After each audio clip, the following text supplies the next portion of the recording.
In this brief video, we'll be looking at how to do proofs for parallelograms. I've included on this page a list of abbreviations and theorems that we're going to use in our proofs. So if parallel, then opposite sides are parallel, opposite sides congruent, opposite angles congruent, consecutive angles supplementary, and the diagonals bisect each other. These are the statements we're going to be using when we do our proofs for parallelograms. Also, notice if it's a rectangle, then it's also a parallelogram. If it's a rhombus, then it's a parallelogram. And if it's a square, it's a parallelogram. And finally, if rectangle, then the diagonals are congruent. So make sure you get these down in your notes and that you know which abbreviation to use for each theorem. So let's go ahead and practice two proofs. So first off, given parallelogram ABCD and parallelogram QDST. Now, I always like to start by outlining my picture based on my given.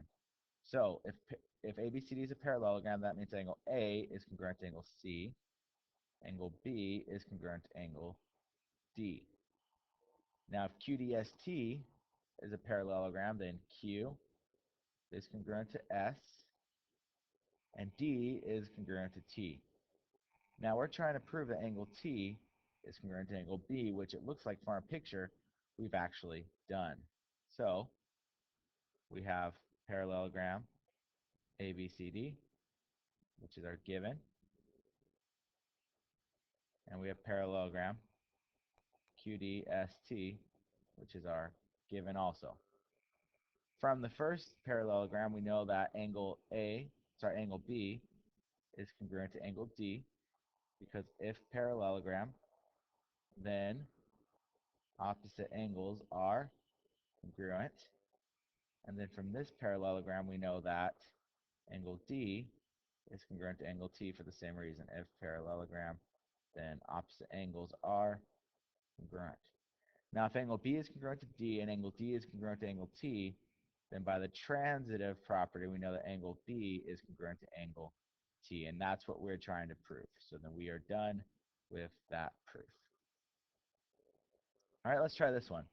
Given parallelogram team, so here's a parallelogram, and MS, so this side of the triangle is congruent to FS, this side of the triangle. So in the parallelogram, this angle is congruent to this angle, and this angle to this angle. Now, let's see, it's an isosceles triangle, so it makes this angle congruent to this angle. Because if legs congruent, then base angle is congruent. And look at that. I just proved angle F was congruent to TEA. Now let's write it out. Given parallelogram team, and that MS is congruent to FS.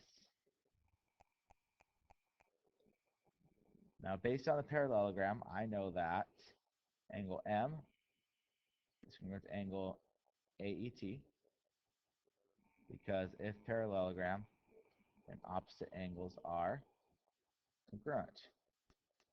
And from MS congruent to FS, I know that angle F is congruent to angle M, because if legs congruent, then base angles congruent. And if M is congruent to AET and M is congruent to F, then I also know that angle M is congruent to angle TEA by the transitive property. I'm going to put one more up, and it's from your homework. So I want you to actually practice this before you just look at the way I do it. So this is number 5 from your homework. It gives you a shape here, and it drops the side here, and it drops the side here. And this is BFC and DEA. And in the givens, it says, given parallelogram, I know it's a bad looking parallelogram, but PQRS, also given PJ, is congruent to RK. And finally, oh, sorry, I accidentally got number 6. So 5, parallelogram PQRS, ABCD, I'm so sorry about that. Parallelogram ABCD, AE is congruent to CF, and BF is congruent to DE. And it wants you to prove that EBFD is a parallelogram. So go ahead and pause the video and try that out. All right, let's see how you did there. So first off, we know ABCD is a parallelogram. So you know that this side is congruent to this side, and this angle is congruent to this angle, because opposite angles and opposite sides. Next, you know that AE is congruent to CF, and finally that BF is congruent to DE. And we're trying to prove that EBFD is a parallelogram. So basically, we need to show that this side is congruent to this side right here. So notice the two triangles. Could you prove they're congruent? Well, it looks like you might be able to do so by SAS congruency, and then you can prove corresponding parts. So let's see how we do with that. So let's start with, I'm going to write the first given as BF is congruent to DE, just so I don't get messy here. Then we're going to say AE is congruent to CF. And finally, our last given is parallelogram ABCD. Now, two things I know from the parallelogram. First, that AB is congruent to CD because if parallelogram, then opposite sides are congruent. And I also know that angle A is congruent to angle C because if parallelogram, then opposite angles are congruent. So based on AE to CF, AB to CD, and angle A to C, I can join these three together, and I can say that triangle BAE is congruent to triangle DCF by SAS congruence.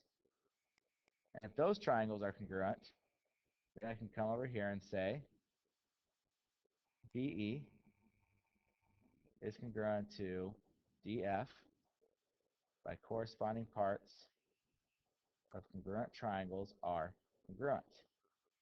Now, if that's true, and then BF is also congruent to DE, so both of those are true, then I can say EBFD is a parallelogram because if op sides congruent, then parallelogram. So that's the converse. You didn't really take that in your notes, but you can do the converse of all those statements. So please make sure you practice all those proofs. I'm going to put arrows here just in case you're a little bit confused on what was going where.